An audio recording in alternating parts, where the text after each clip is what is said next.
scalpel blade, but not much wider. And then when I got down to the vestibule, I went through the side instead of through the ventral portion. And by doing that, I was able to preserve the urethral opening, because if you go through ventrally, you're going to cut right through the urethral. So that probe is going into the urethra, and the urethra goes right up the center, okay, and then to urinary bladder. So what happens in a cat is not the same as humans. The urethra comes in from the ventral side, the vagina comes in from the dorsal side, they come together and they form one tube, and that one tube goes to the outside. And I'd say the tube is probably about 1.5 inches, 1.25 inches in length, and that's called a vestibule. So in humans, the vestibule is an external area around the urethral and vaginal openings, but in the cat, it's internal. It's an internal urogenital sinus. Okay, and then if we look up here, levatorinae. If I tag the levatorinae, it'll probably be tagged on a female cat, because usually they stand up better than the males do when I do the dissections. The levatorinae would be right in here. That's it right there.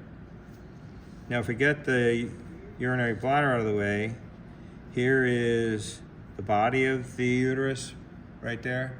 And then this is a uterine horn, okay? That's why cats are horny.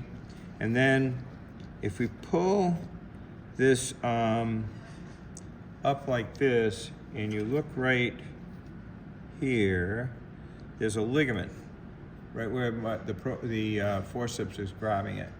And that ligament goes out to the inguinal ring, the internal inguinal ring. That's a round ligament of the uterus, and that used to be the gubernaculum. Remember when I showed you in the testicle, when you pull the fascial sac up, you got that ligament that holds the fascial sac and the tail of the epididymis together? That's the same structure, just has a different outcome. Okay, then if we pull the horn of the uterus this way, there's like this broad shower curtain like thing here. That's the broad ligament of the uterus. Then right up here is the ovary. It looks like a bean. And surrounding the ovary is like a raincoat hood. That's the infundibulum, right where the probe is in deep. And then right here on the deep side of the infundibulum is the tube.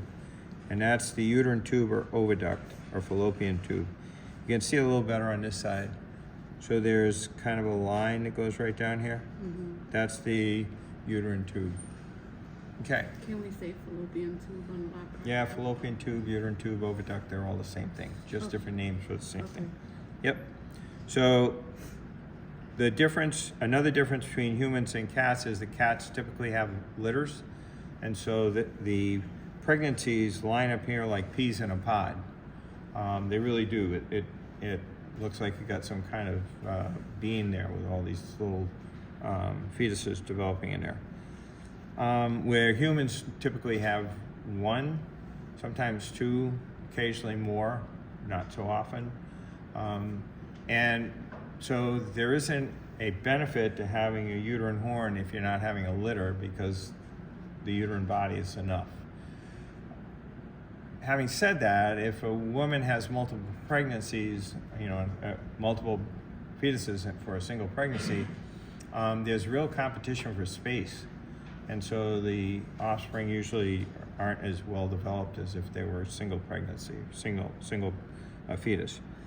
Okay, so we'll go through again. We got the ovary, which kind of looks like a bean, the infundibulum, which is like the raincoat hood, the uterine tube, oviduct or fallopian tube, the uterine horn, broad ligament of the uterus, round ligament of the uterus, uterine body, and then down here is the vestibule.